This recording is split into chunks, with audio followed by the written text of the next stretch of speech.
এ বিষয় নিয়ে সবশেষ পরিস্থিতি জানাতে আমাদের সাথে যুক্ত হচ্ছেন কাউসার হোসেন রানা। রানা,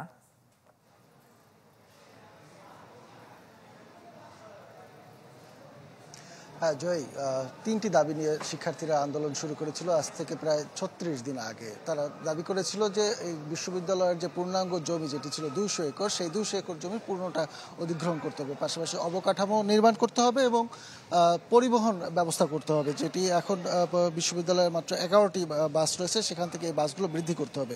বরিশাল বিশ্ববিদ্যালয়ের ১০,০০০-এর বেশি শিক্ষার্থী এই মুহূর্তে রয়েছে, যার ফলে এই বিশাল সংখ্যক শিক্ষার্থীর সবাই আসলে এখানে থেকে পড়াশোনা করতে পারে না, অনেকেই বাইরে থেকে আসতে হয়। এই তাদের জন্য এই যানবাহন অত্যন্ত গুরুত্বপূর্ণ, না হলে তাদের যাতায়াতে ব্যাপক সমস্যা হয়।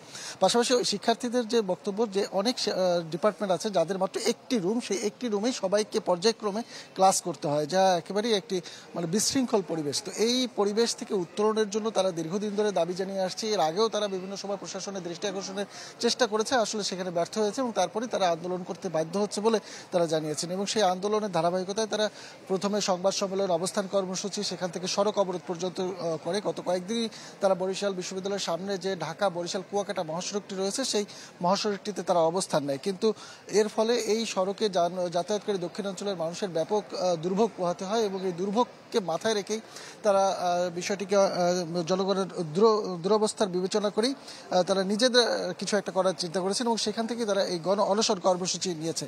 আমরা এ পর্যন্ত যেটি জেনেছি যে বিশ্ববিদ্যালয়ের উপাচার্য আমাদের সাথে কথা বলেছেন, তারা বলেছেন যে শিক্ষার্থীদের যে দাবিগুলো রয়েছে সেই দাবিগুলোর বিষয়ে তারা বিবেচনা করছেন, ঊর্ধ্বতন কর্তৃপক্ষের সাথে আলোচনা করেছেন। ডিসি অফিস থেকে ইতিমধ্যে একটি চিঠি এসেছে জমি অধিগ্রহণের বিষয়ে জানাতে, কিন্তু শিক্ষার্থীরা জানাচ্ছে যে এটির একটি লিখিত আশ্বাস দেওয়া লাগবে, না হলে তারা এই কর্মসূচি চালিয়ে যাবে। এই ছিল এখানকার সর্বশেষ পরিস্থিতি।